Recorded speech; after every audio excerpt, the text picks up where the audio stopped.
एकादशोऽध्याय। देवताओं द्वारा देवी की स्तुति तथा देवी द्वारा देवताओं को वरदान।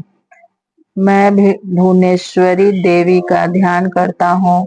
उनके श्री अंगों की आभा प्रभात काल के सूर्य के समान है और मस्तक पर चंद्र का मुकुट है। वे उभरे हुए स्तनों और 3 नेत्रों से युक्त हैं। उनके मुख पर मुस्कान की छटा छाई रहती है और हाथों में वदन अंकुश पास एवं अभय मुद्रा शोभा पाते हैं। ऋषि कहते हैं, देवी के द्वारा वहां महादैत्यपति शुंभ के मारे जाने पर इंद्र आदि देवता अग्नि को आगे करके उस कात्यायनी देवी की स्तुति करने लगे। उस समय अभीष्ट की प्राप्ति होने से उनके मुख कमल दमक उठे थे और उनके प्रकाश से दिशाएं भी जगमगा उठी थी। देवता बोले, शरणागत की पीड़ा दूर करने वाली देवी, हम पर प्रसन्न हो। संपूर्ण जगत की माता प्रसन्न हो। विश्वेश्वरी, विश्व की रक्षा करो। देवी, तुम ही चराचर जगत की अधीश्वरी हो। तुम इस जगत का एकमात्र आधार हो, क्योंकि पृथ्वी रूप से तुम्हारी ही स्थिति है। देवी, तुम्हारा पराक्रम अलंघनीय है। तुम्हें जल रूप में स्थित होकर संपूर्ण जगत को तृप्त करती हो। तुम अनंत बल संपन्न वैष्णवी शक्ति हो। इस विश्व की कारण भूता परा माया हो। देवी, तुमने इस समस्त जगत को मोहित कर रखा है। तुम्हें प्रसन्न होने पर इस पृथ्वी पर मोक्ष की प्राप्ति कराती हो। देवी, संपूर्ण विद्याएं तुम्हारे ही भिन्न भिन्न स्वरूप हैं। जगत में जितनी स्त्रियां हैं वे सब तुम्हारी ही मूर्तियां हैं। जगदम्ब, एकमात्र तुमने ही इस विश्व को व्याप्त कर रखा है। तुम्हारी स्तुति क्या हो सकती है। तुम तो स्तवन करने योग्य पदार्थों से परे एवं परा वाणी हो। जब तुम सर्वस्वरूपा देवी स्वर्ग तथा मोक्ष प्रदान करने वाली हो, तब इसी रूप में तुम्हारी स्तुति हो गई है। तुम्हारी स्तुति के लिए इससे अच्छी उक्तियां और क्या हो सकती हैं। बुद्धि रूप से सब लोगों के हृदय में विराजमान रहने वाली तथा स्वर्ग एवं मोक्ष प्रदान करने वाली नारायणी देवी, तुम्हें नमस्कार है। कला, काष्ठा आदि के रूप में क्रमशः परिणाम की ओर ले जाने वाली तथा विश्व का उपसंहार करने में समर्थ नारायणी, तुम्हें नमस्कार है। नारायणी, तुम सब प्रकार का मंगल प्रदान करने वाली मंगलमयी हो। कल्याणदायिनी शिवा हो। सब पुरुषार्थों को सिद्ध करने वाली शरणागत वत्सला 3 नेत्रों वाली एवं गौरी हो। तुम्हें नमस्कार है। तुम सृष्टि, पालन और संहार की शक्ति भूता सता सनातनी देवी, गुणों का आधार तथा सर्व गुणमयी हो। नारायणी, तुम्हें नमस्कार है। शरण में आए हुए दीनों एवं पीड़ितों की रक्षा में संलग्न रहने वाली तथा सबकी पीड़ा दूर करने वाली नारायणी देवी, तुम्हें नमस्कार है। नारायणी, तुम ब्रह्माणी का रूप धारण करके हंसों से जुटे हुए विमान पर बैठती तथा कुश मिश्रित जल छिड़कती रहती हो। तुम्हें नमस्कार है। माहेश्वरी रूप से त्रिशूल, चंद्रमा एवं सर्प को धारण करने वाली तथा महान वृषभ की पीठ पर बैठने वाली नारायणी देवी, तुम्हें नमस्कार है। मोरों और मुर्गों से घिरी रहने वाली तथा महाशक्ति धारण करने वाली कौमारी रूप धारिणी निष्पापे नारायणी, तुम्हें नमस्कार है। शंख, चक्र, गदा, सारंगी, धनुष रूप उत्तम आयुधों को धारण करने वाली वैष्णवी शक्ति रूपा नारायणी, तुम प्रसन्न हो। तुम्हें नमस्कार है। हाथ में भयानक महाचक्र लिए और दाढ़ों पर धरती को उठाए वाराही रूप धारणी कल्याणमयी नारायणी, तुम्हें नमस्कार है। भयंकर सिंह रूप से दैत्यों के वध के लिए उद्योग करने वाली तथा त्रिभुवन की रक्षा में संलग्न रहने वाली नारायणी, तुम्हें नमस्कार है। मस्तक पर किरीट और हाथ में महावज्र धारण करने वाली सहस्त्र नेत्रों के कारण उद्दीप्त दिखाई देने वाली और वृतासुर के प्राणों का अपहरण करने वाली इंद्र शक्ति रूपा नारायणी देवी तुम्हें नमस्कार है। शिवदूती रूप से दैत्यों की महती सेना का संहार करने वाली, भयंकर रूप धारण करने तथा विकट गर्जना करने वाली नारायणी देवी तुम्हें नमस्कार है।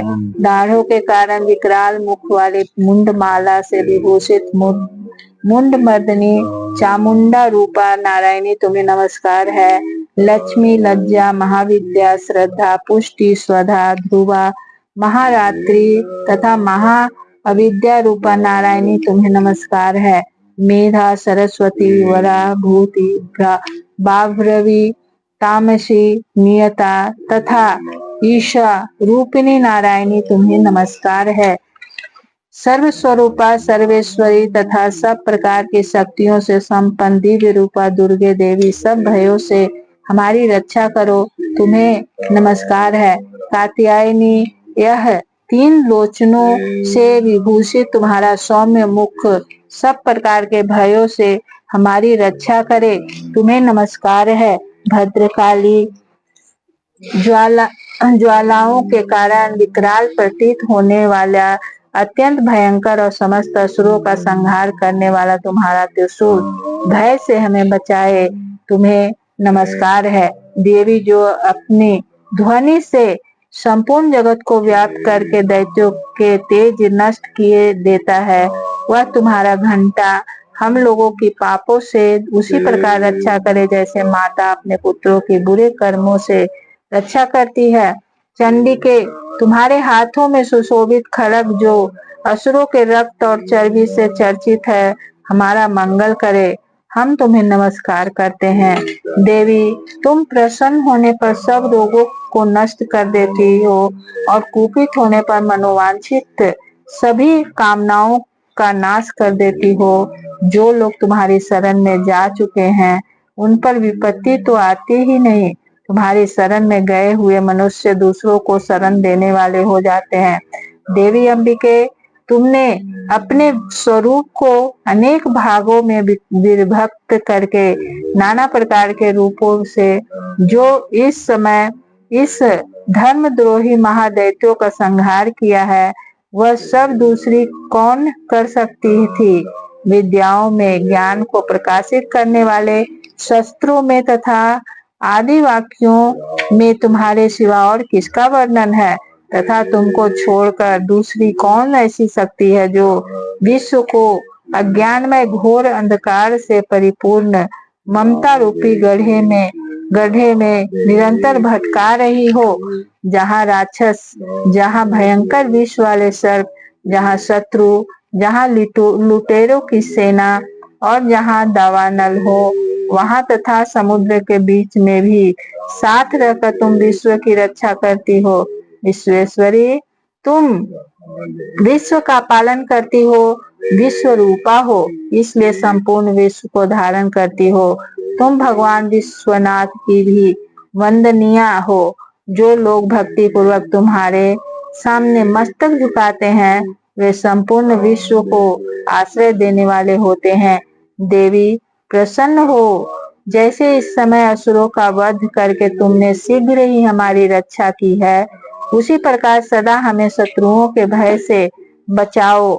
संपूर्ण जगत का पाप नष्ट कर दो और उत्पात एवं पापों के फल स्वरूप प्राप्त होने वाले महामारी आदि बड़े बड़े उपद्रवों को शीघ्र दूर करो। विश्व की पीड़ा दूर करने वाली देवी, हम तुम्हारे चरणों पर पड़े हुए हम पर प्रसन्न हो कि लोक निवासियों की पूजनीय परमेश्वरी सब लोगों को वरदान दो। देवी बोली, देवताओं, मैं वर देने को तैयार हूँ। तुम्हारे मन में जिसकी इच्छा हो वह वर मांग लो। संसार के लिए उस उपकारक वर को मैं अवश्य दूंगी।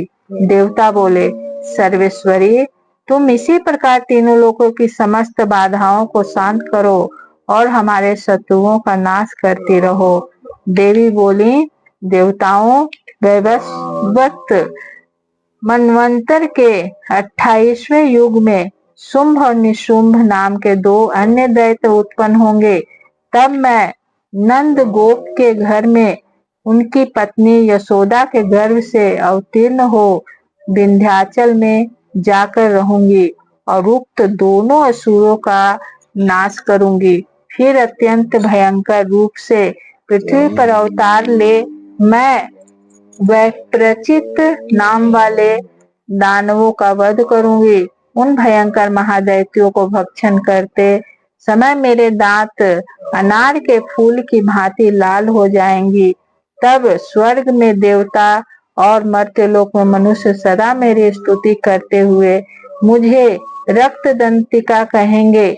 फिर जब पृथ्वी पर 100 वर्षों के लिए वर्षा रुक जाएगी और पानी का अभाव हो जाएगा, उस समय मुनियों के स्तवन करने पर मैं पृथ्वी पर आयोनिजा रूप में प्रकट होंगी और 100 नेत्रों से मुनियों को देखूंगी। अतः मनुष्य शतांशी इस नाम से मेरा कीर्तन करेंगे। देवताओं, उस समय मैं अपने शरीर से उत्पन्न हुए शाकों द्वारा समस्त संसार का भरण पोषण करूंगी।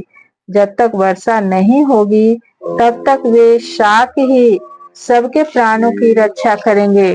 ऐसा करने के कारण पृथ्वी पर शाकंभरी के नाम से मेरी ख्याति होगी। उसी अवतार में मैं दुर्गम नामक महादैत्य वध भी करूंगी। इससे मेरा नाम दुर्गा देवी के रूप में प्रसिद्ध होगा। फिर मैं जब भीम रूप धारण करके मुनियों की रक्षा के लिए हिमालय पर रहने वाले राक्षसों का भक्षण करूंगी, उस समय सब मुनि भक्ति से नतमस्तक होकर मेरी स्तुति करेंगे। तब मेरा नाम भीमा देवी के रूप में विख्यात होगा। जब अरुण नामक दैत्य तीनों लोकों में भारी उपद्रव मचाएगा, तब मैं तीनों लोकों का हित करने के लिए 6 पैरों वाले असंख्य भ्रमरों का रूप धारण करके उस महादैत्य का वध करूंगी। उस समय सब लोग भ्रामरी के नाम से चारों ओर मेरी स्तुति करेंगे। इस प्रकार जब जब संसार में दानवी बाधा उपस्थित होगी, तब तब अवतार लेकर मैं शत्रुओं का संहार करूंगी। इस प्रकार श्री मार्कंडेय पुराण में सावर्णिक मनवंतर की कथा के अंतर्गत देवी महात्म्य में देवी स्तुति नामक 11वां अध्याय पूरा हुआ।